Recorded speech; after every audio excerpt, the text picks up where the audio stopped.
How you guys doing today? I've actually recently been given the nickname Tinker by the guy I'm helping out today. Hey Tinker, I'll be back in a minute. All right, sir. So I'm going to introduce you to kind of the stuff that we're going to be working with today, and then we'll get into the video and what we'll actually be working on and who we'll be working with.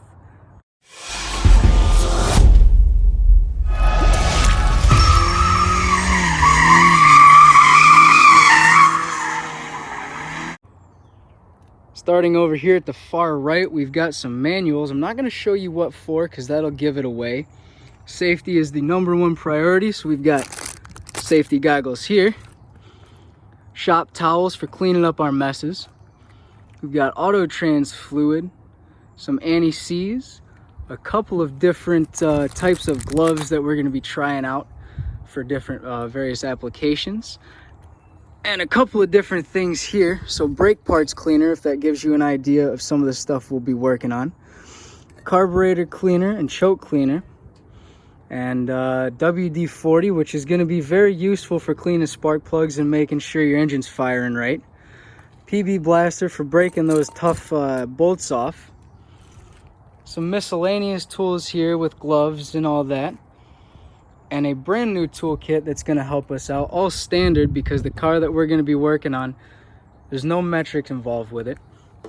This drawer right here has got all your sockets and your your 1/4-inch drive, and it's got this bad boy right there, which you can plug all these Torx bits and the hex heads into, and the flat heads and all that stuff into. It's a very handy tool for working on vehicles.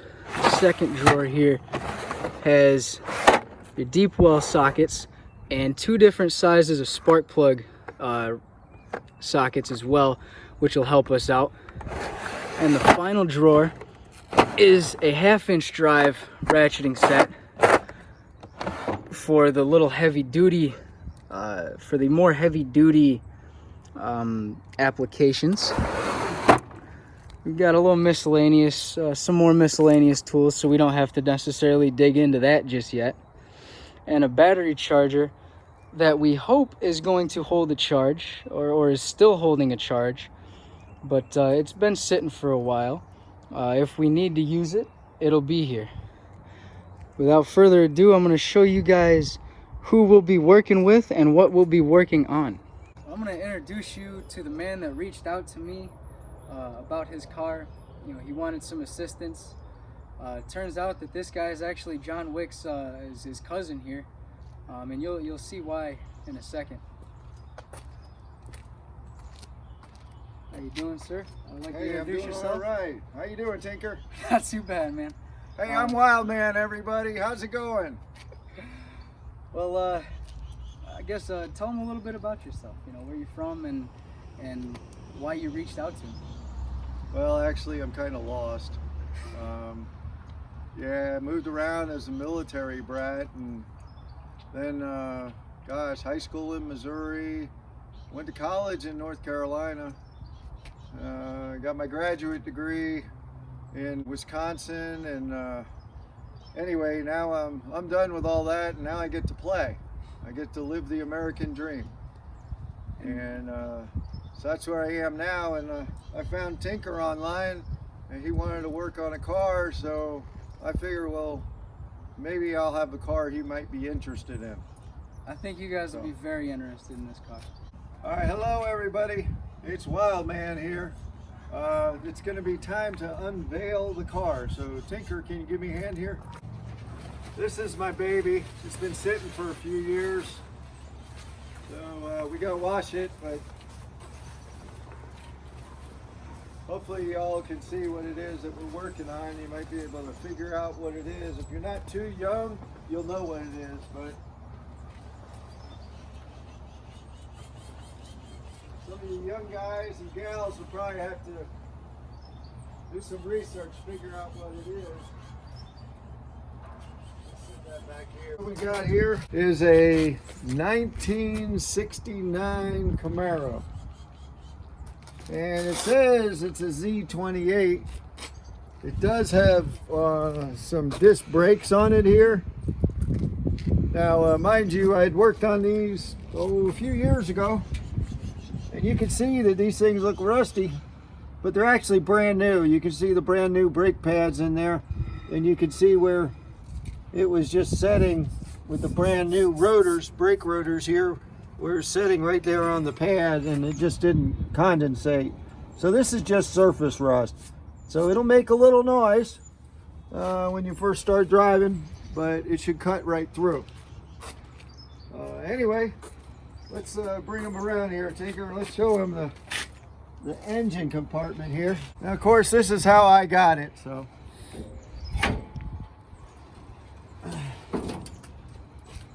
it's got a small block Chevy in there with some old rusty headers. And when I was working on the brakes a few years ago, you can see I put a new power booster on here. This is what gives it that where you gently press on your brake pedal and it starts braking, as opposed to without this, then it'd be like manual brakes. You'd have to push real hard, like you know, like Fred Flintstone. Anyway, and then we got a master cylinder, which is new, but I didn't get it fully assembled. So that's what Tinker's here for. He's gonna help me clean these ends up here, and we're gonna connect them into the master cylinder. And then when we do all that, we're also gonna bleed the brakes. And we gotta take off the air cleaner here, because again, it's been sitting too long. We gotta clean it all up. There's the old carburetor that was on here, and we're gonna have to see if we can fire this up, because we haven't fired it up. What's the first thing that you do before you fire up any engine is you check it for all fluids. You want to check it, make sure there's radiator fluid in it, and you only do that when the car is cold. Well, it's been sitting for years, like I said, so it's cold, and it's cold outside. So we're gonna look, and you can see, if I shake the car a little, you might be able to see some movement in there. But it's a little low, but there is fluid in it. So we're gonna need to add some fluid. So I'll have to go get that in a little bit. And then we're gonna need to check the oil. Let's check that. And then we'll check the which is over here, oil dipstick. And then we're gonna check the transmission fluid dipstick. And we're gonna make sure that all the fluids are in there properly before we try jumping off this battery and firing it up. All right, so let's look at the condition of the car, if anybody's just curious.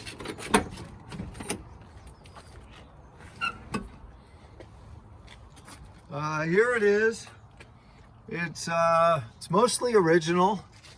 This right here, this steering wheel, looks like it's from the 70s. That is not a 69 Camaro steering wheel. I'll tell you that right there. And these seats are out of some other vehicle as well. Maybe a newer Camaro, probably 89, 90 models, maybe a little earlier. So when we get all done here, we're gonna change this carpet out, put black carpet in there, and clean up the interior, and put in new 69 Camaro seats, some used ones that I've already got. I've got those in storage. And just clean out that interior.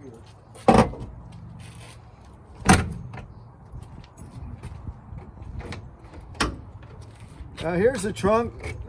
These cars are known to leak water real bad, especially over here in this back window, and it'll leak down and all that.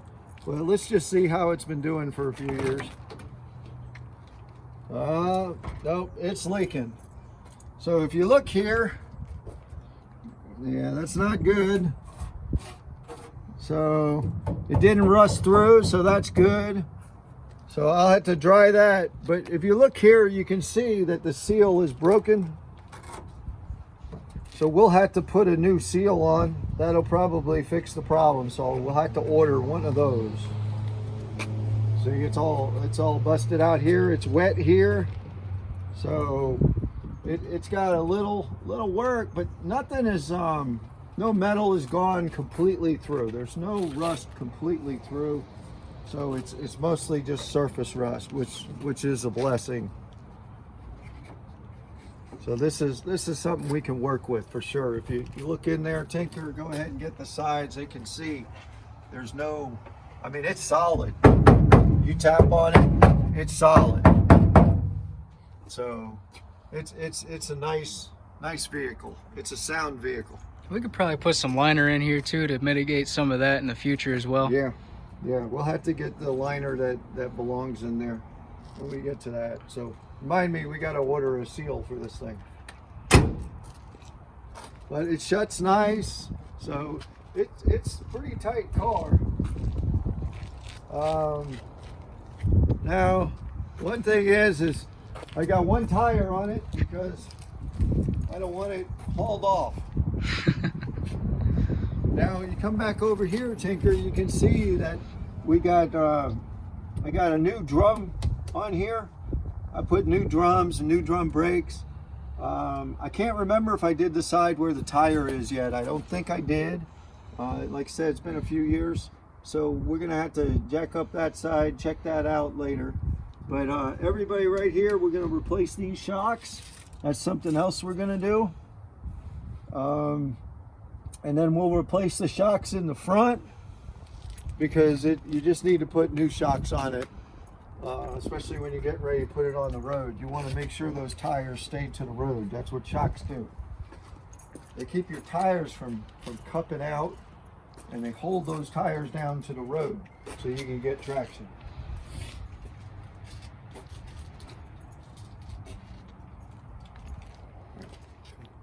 So to get this thing started, we have to first make sure that there's power going to the batteries, right? And the battery is going to give power to the rest of the vehicle that'll start it up. Now, what we've done is we've hooked up this battery charger there to make sure that it's getting enough power, and sure enough, it's got 12 volts. These batteries require 12 volts. Now, this does not tell us the cold cranking amps, so this battery, since it's been sitting for a while, the cold cranking amps may be too low to turn this starter, but that's something we're ready to find out. So the next thing we're going to do here is, like we said, we're going to check the oil. There's the oil dipstick. And we're going to check the transmission fluid before we even start the car. Now, normally you want to check this stuff after the engine's been running, but since this thing has been sitting for so long, we want to make sure there's at least some sort of fluid in the engine so that way the thing doesn't seize up on us. And then after that, we're going to spray carb cleaner down the carburetor before we start it up. That way it's got a nice lubricated surface in there and it's cleaned out, at least without taking it off and doing a full rebuild on it. Whoa, look at that oil. It's definitely got oil, but it's not good oil. No, that's not good. When it's black, that's not good. That means it needs an oil change, it needs a filter, all that stuff. But we just want to see if we can just get this thing to fire up. Like Tinker said. We'll come over here and check the transmission fluid. Now the transmission fluid should be red. And if it is anything other than red, you've got a problem. Yeah, this is the old Dextron transmission fluid. There you go. Lo and behold, it is red. Some red, and it's within the full line there. So we should be good for now until we fire it up. That's when you check the transmission fluid. You put it in neutral and you check the transmission fluid level. All right, so we got the carburetor choke cleaner. This is what we call a carburetor on these older cars. This is an aftermarket carburetor. Spray inside a little bit. And what your carburetor does is it mixes your fuel and air in the right ratio so that your engine has a good fuel mixture to fire and run the right way. Now, if your carburetor is throwing too much fuel into the engine, it could bog it down, and that's what they call flooding the engine.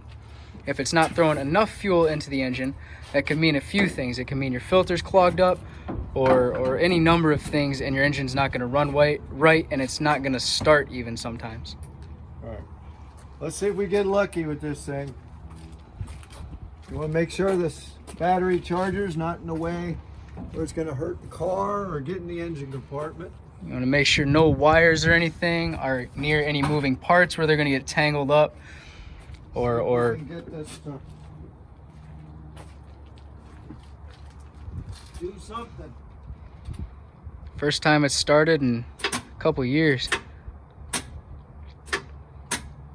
That is a door nail. So as you can hear, the starter is engaging, but it is not spinning. That could mean a couple things. In my experience, that could mean the starter solenoid is bad because this thing has been sitting for a while. It could also mean there's not enough cold cranking amps in this battery. Also, it's on 11.9, supposed to be on 12. That could be it. It's very likely that these terminals might not have a good connection either. So we're going to check all of our bases. And the battery is, look right here. It says 4 of 14. So that's April of 2014 when it was made. It's a gold Autocraft, so it's supposed to be good for, I think, 4 or 5 years. So we've already passed that time. It's been sitting out in the weather. So we see if we can get lucky here. Let me go. So we've made the executive decision to go pick up another battery and see if maybe that's the issue. I'm gonna go pull the battery out real quick and we'll take that in, see if we can find a matching one. So as you can see, it's nighttime. We went and got a battery, did some other running around, and now we're gonna try to start this thing up. Hopefully this battery actually works. The other one, we took it and got it tested, and it was dead as a doornail. So hopefully this battery actually starts this thing up. All right, all clear? Yep.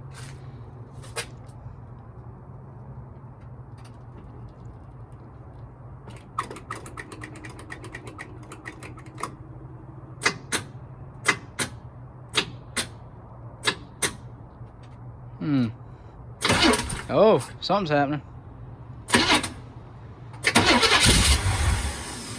Oh, she's trying. No. Take 2 here. She was trying.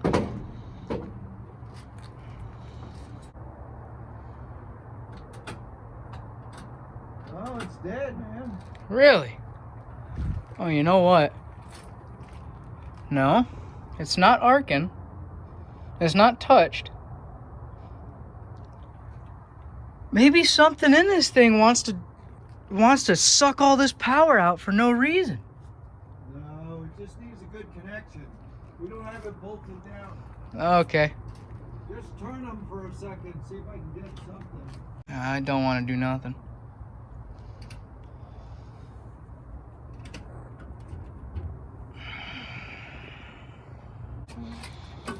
We got the battery charger hooked up to it. Hopefully this will do something now. This light is on. It wasn't on before.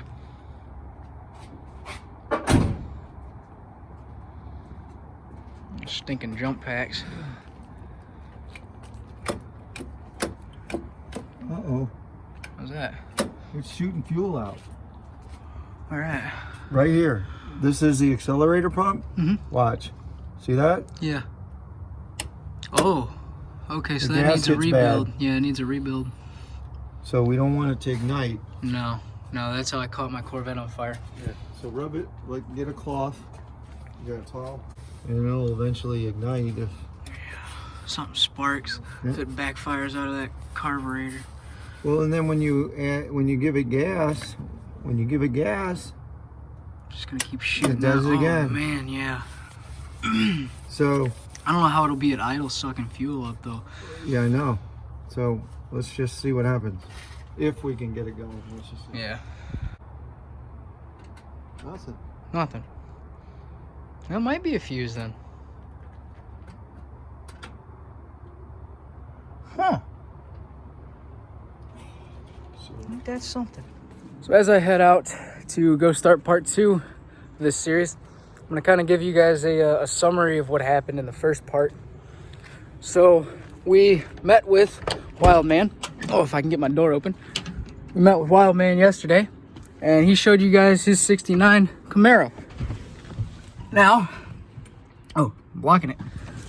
Oh, What we did was basically we introduced the car, and you know, kind of showed you around it, and we went through all the steps to try to get a car that hasn't started in years to start up.